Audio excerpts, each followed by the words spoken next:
국정농단 묵인과 불법 사찰 혐의를 받는 우병우 전 청와대 민정수석이 구속기한 만료로 풀려납니다.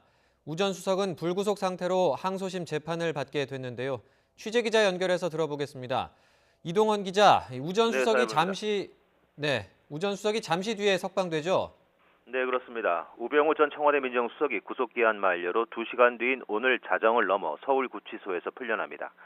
지난 2017년 12월 15일 불법 사찰 혐의로 구속된 지 384일 만입니다.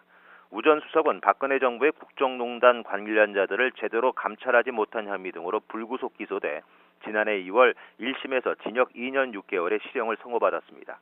또 이와는 별건으로 국가정보원을 동원해 공직자들을 불법 사찰한 혐의로 구속돼 지난해 12월 징역 1년 6개월의 실형을 추가로 선고받았습니다. 모두 합해 4년의 실형을 1심에서 선고받은 것인데요. 그런데도 석방되는 것은 형사소송법에 따른 구속기한이 만료됐기 때문입니다. 징역 2년 6개월을 선고받은 국정농단 묵인 사건은 불구속 상태에서 1심 재판을 받았고 불법 사찰 사건에 대해서만 구속 상태에서 재판을 받았는데 지난해 7월 형사소송법상의 1심 재판 구속기한인 6개월이 만료되면서 문제가 됐습니다. 검찰은 국정농단 묵인 사건의 항소심 재판부인 서울고법 형사 2부에 우 전 수석을 구속해달라고 요청했고 재판부는 6개월인 구속영장을 발부했습니다.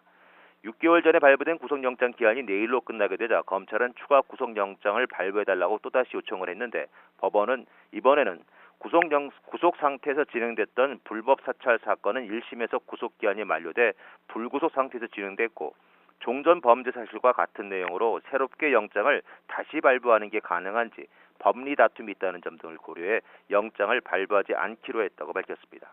이에 따라 우 전 수석은 구속 1년 1개월 만에 풀려나 불구속 상태에서 2심 재판을 받게 되는데 항소심에서도 실형이 선고될 경우 법정 구속이 될지는 지켜봐야 할 것 같습니다. 지금까지 사회부에서 전해드렸습니다.